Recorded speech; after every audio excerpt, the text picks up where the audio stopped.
दोस्तों नमस्कार। दोस्तों, सतत चलते रहने का नाम जीवन है, यानी हमेशा सीखते रहने का नाम जीवन है। लेकिन कई बार हम सीखना बंद कर देते हैं। हमारे भीतर यह आ जाता है कि हम पर्याप्त जानते हैं, सब कुछ जानते हैं। ज्ञान का अहंकार सा हो जाता है हमारे भीतर। तो दोस्तों, आज इसी पर आपके लिए एक बेहद प्रेरक कहानी लेकर के आया हूं, जो आपकी इस विषय पर सोच बदल देगी। ये कहानी पूरी जरूर सुनिएगा। कहानी कुछ ऐसी है कि एक शिष्य अपने गुरुदेव के पास जाता है। थोड़ा परेशान लग रहा था। वो गुरुदेव के पास जाकर के उनको प्रणाम किया और फिर उनसे पूछा कि गुरुदेव, मुझे असली ज्ञान जानना है। असली ज्ञान क्या है? उसके गुरु ने उसकी जिज्ञासा समझी और थोड़ी देर विचार किया। फिर उन्होंने कहा कि मेरे पास तो असली ज्ञान नहीं है, लेकिन मैं तुम्हें कुछ लोगों के पास भेज सकता हूं, जहां पर तुम जाओ और तो वहां शायद तुम्हें असली ज्ञान मिल जाए। शिष्य ने कहा कि बिल्कुल बताइए गुरुदेव, कहां जाना है? तो गुरु ने कहा कि तुम 3 लोगों के पास जाना। किसी किसान के पास चले जाना, किसी व्यापारी के पास चले जाना, किसी साधु के पास चले जाना, और कोई मिले तो उसके पास भी चले जाना। उसने कहा बिल्कुल गुरुदेव, मैं अभी जाता हूं। उसने अपने गुरु को प्रणाम किया और चल दिया। सबसे पहले वो किसान के पास गया और किसान से उसने पूछा कि मुझे बताओ कि असली ज्ञान क्या है? तो किसान ने कहा कि अपनी भुजाओं पर भरोसा रखो, खेत में पसीना बहाओ तो अनाज मिलेगा। यही असली ज्ञान है। अपनी भुजाओं पर भरोसा रखो। अच्छा, ठीक है। इसके बाद वहां से निकलकर वो व्यापारी के पास गया। तो व्यापारी ने कहा अपनी गणित पर भरोसा रखो, कम दाम में खरीदो और अधिक दाम में बेचो। यही असली ज्ञान है।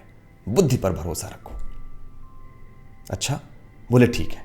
इसके बाद वो एक बीच रास्ते में एक लकड़हारा मिल गया। उससे पूछा कि असली ज्ञान क्या है? लकड़हारे ने कहा कि अपनी कुल्हाड़ी की धार मजबूत रखो। बोले अच्छा। इसके बाद वो आखिर में साधु के पास गया। साधु ने कहा कि ईश्वर को जान लेना ही असली ज्ञान है बच्चा। इतने सारे जवाब सुन करके शिष्य को कुछ समझ में नहीं आया। वो परेशान हो गया। वो दौड़ता हुआ गुरुदेव के पास गया, उनके पैरों पे पड़ गया। तब गुरुदेव ने पूछा कि मिले सबसे? तो शिष्य ने कहा कि हाँ गुरुदेव, सबसे मिला, लेकिन सबका अलग अलग जवाब। किसान के पास गया तो कहता है अपनी भुजाओं पर भरोसा रखो, पसीना बहाओ, ये सब। व्यापारी के पास गया तो बोला अपनी बुद्धि पर भरोसा रखो और कम दाम में खरीदो, अधिक दाम में, ये सब चीजें। लकड़हारे के पास गया तो उसने कहा कि अपनी कुल्हाड़ी की धार मजबूत रखो। फिर एक साधु के पास भी गया तो साधु ने कहा कि ईश्वर का ज्ञान, ईश्वर को जान लेना ही सबसे बड़ा ज्ञान है। अब मैं तो असली ज्ञान जानने गया था, ये इतने सारे ज्ञान। गुरुदेव थोड़ा मुस्कुराए और हंसे। उन्होंने कहा कि मूर्ख, अब तक भी नहीं समझ पाए? बोले क्या? यही कि असली ज्ञान यही है कि ज्ञान का अंत नहीं है, ज्ञान असीम है। यही असली ज्ञान है। अगर हम ये जान जाएं कि असली ज्ञान ये है कि ज्ञान का अंत नहीं है, तो कभी हमें ज्ञान का अहंकार नहीं होगा। आप समझे? इसलिए हमेशा सीखते रहिए। ज्ञान का अंत नहीं है, बहुत कुछ सीखने के लिए है, वो कभी खत्म नहीं होगा।